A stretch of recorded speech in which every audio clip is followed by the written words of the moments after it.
प्रभु का दिन, यह बाइबल का ऐसा वाक्यांश है जिसका प्रयोग अक्सर विश्वासी लोग करते हैं जब वे संसार का अंत होने की बात करते हैं। हाँ, जैसे हरमगिदोन का अंतिम महायुद्ध या संसार का अंतिम पूर्ण विनाश। आप इस चित्र से परिचित होंगे जहाँ यीशु सफेद घोड़े पर लौट रहे हैं। उनके पास अंतिम न्याय करने के लिए एक तलवार है। सब जानना चाहते हैं कि अंत में क्या होगा। इनमें से अनेक चित्र बाइबल की अंतिम पुस्तक से लिए गए हैं, लेकिन उन्हें समझने के लिए आपको पहली पुस्तक में लौट कर जाना पड़ेगा। जब कहानी शुरू होती है तो हम परमेश्वर को एक अद्भुत संसार की रचना करते हुए देखते हैं। फिर वह मनुष्यों को अधिकार देता है कि वे उसकी ओर से इस संसार पर प्रभुता करें। पर मनुष्य इस रहस्यमय अमानवीय प्राणी की परीक्षा में गिर जाते हैं, जिसमें वह प्रतिज्ञा करता है कि तुम भले और बुरे को अपनी शर्तों पर परिभाषित करके अपने आप को परमेश्वर के स्थान पर रख सकते हो। और उन्होंने ऐसा ही किया। इसके फलस्वरूप निकलती है कहानियाँ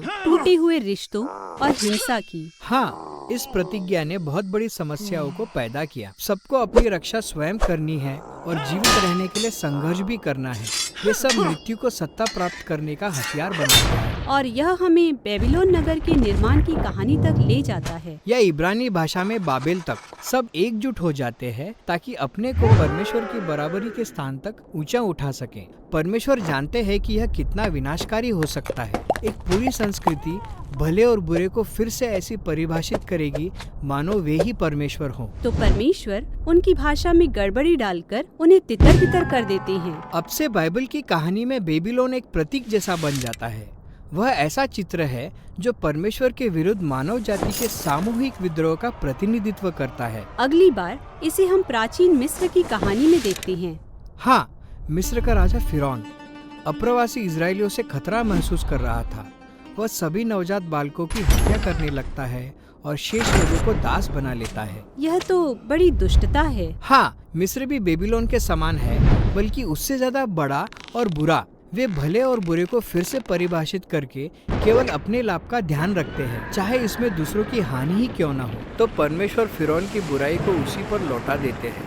उसका अहंकार उसे आगे बढ़ाता है और मृत्यु उसे निगल लेती है। इजरायली लोग अपने इस बड़े छुटकारे के बाद एक गीत गाते हैं कि परमेश्वर कैसे उनका योद्धा है जिसने उन्हें इस बुराई से स्वतंत्र किया। इस पल को इजरायली वह दिन कहने लगे। वह दिन जब वे एक भ्रष्ट मानव तंत्र से बचाए गए। इसके बाद से प्रत्येक वर्ष इजरायली लोग बलिदान किए हुए मेमने के प्रतीकात्मक भोज के साथ अपने छुटकारे के दिन का उत्सव मनाते हैं। यह फसह का पर्व कहलाता है। समय बीतने पर इजराइल अपने देश में आते हैं और उनके अपने राजा भी होते हैं। उन्हें नए नए शत्रुओं का सामना करना पड़ता है। बीता हुआ प्रभु का दिन, जिसे वह फसह के पर्व के रूप में मनाते थे, उनके लिए आशा उत्पन्न करता था कि परमेश्वर इजराइल को नए खतरे से बचाने के लिए फिर से वह दिन लाएगा।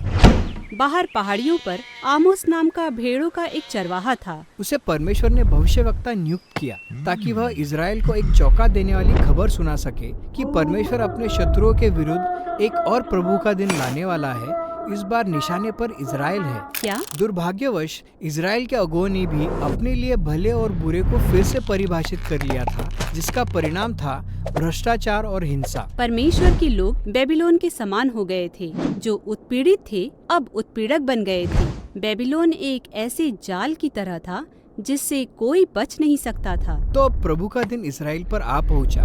वे पराजित हुए और उन्हें बंदी बनाकर निर्वासन में ले जाया गया।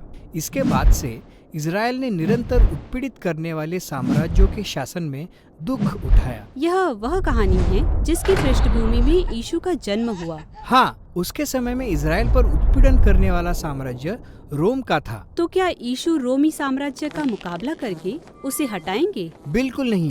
यीशु ने उस रहस्यमयी अमानवीय बुराई को वास्तविक शत्रु के रूप में पहचाना। वही बुराई जिसने बेबीलोन, मिस्र, रोम, इजराइल को लुभाया था। बुराई ने सत्ता देने की जो प्रतिज्ञा की, उसके आगे समस्त मानवता ने घुटने टेक दिए। इसी का विरोध यीशु ने जंगल में अकेले किया था, जब उनकी परीक्षा ली गई कि वह अपने स्वार्थ के लिए अपने शक्ति का अनुचित प्रयोग करे। पर उन्होंने ऐसा नहीं किया। इसके बाद उन्होंने दूसरों पर हुए बुराई के प्रभावों का सामना किया। वह कहने लगे कि फसह के पर्व के लिए वह यरूशलेम जाएंगे ताकि अपने मृत्यु के द्वारा इजराइल और रोम की बुराई से एक अंतिम मुकाबला कर सके। मृत्यु के द्वारा? यह तो हारने जैसा लगता है। यीशु ने यह होने दिया कि बुराई उनके विरुद्ध अपनी सारी शक्ति का और अपने सबसे शक्तिशाली हथियार यानी मृत्यु का इस्तेमाल करे। यीशु जानते थे कि परमेश्वर का प्रेम और जीवन उससे कहीं अधिक शक्तिशाली है और यह कि वह फसह के मेमने के रूप में अपना प्रेममय बलिदान देकर बुराई पर जीत हासिल कर सकते हैं। उस दिन कुछ बदल गया। जब यीशु ने बुराई पर जीत प्राप्त की तो उन्होंने हमारे लिए बेबीलोन से बचने का एक नया मार्ग खोल दिया कि हम इस नए प्रकार की सामर्थ मनुष्य बनने के इस नए तरीके को जान सके। अच्छा, तो कुछ बदल गया, पर बुराई का सामर्थ्य आज भी जीवित और क्रियाशील है। हम बेबीलोन के नए नए रूप बनाते रहते हैं। पर बाइबल की अंतिम पुस्तक प्रकाशित वाक्य भविष्य में प्रभु के अंतिम दिन की आने की ओर इशारा करती है, जब परमेश्वर का राज्य महान बेबीलोन का सामना करेगा, जो संसार के सभी भ्रष्ट राष्ट्रों को चित्रित करता है। हाँ, यही तो है हरमगिदोन का युद्ध, अंतिम न्याय। यीशु बुराई को कैसे समाप्त करेंगे? यह वैसे नहीं होगा जैसे आपकी आशा है। प्रकाशित वाक्य में जयवंत यीशु को बलिदान किए हुए लहूलुहान मेमने के रूप में दर्शाया गया है।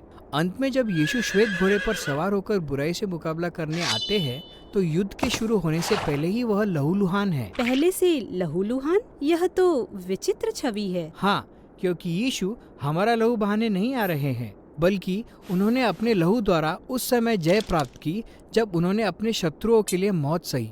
उनके मुंह की तलवार यीशु के उस अधिकार की प्रतीक है जिससे वह भलाई और बुराई को परिभाषित करते हैं और हमें उत्तरदायी ठहराते हैं, जब एक ही बार वह हमेशा के लिए अंतिम न्याय करेंगे। तब तक के लिए प्रभु का दिन एक निमंत्रण है कि हम बेबीलोन की संस्कृति का सामना करें। और यह प्रतिज्ञा की गई है कि परमेश्वर एक दिन हमारे संसार को दुष्टता से मुक्त करेंगे और उस नई बात को लेकर आएंगे जो उन्होंने हमारे लिए रख छोड़ी है।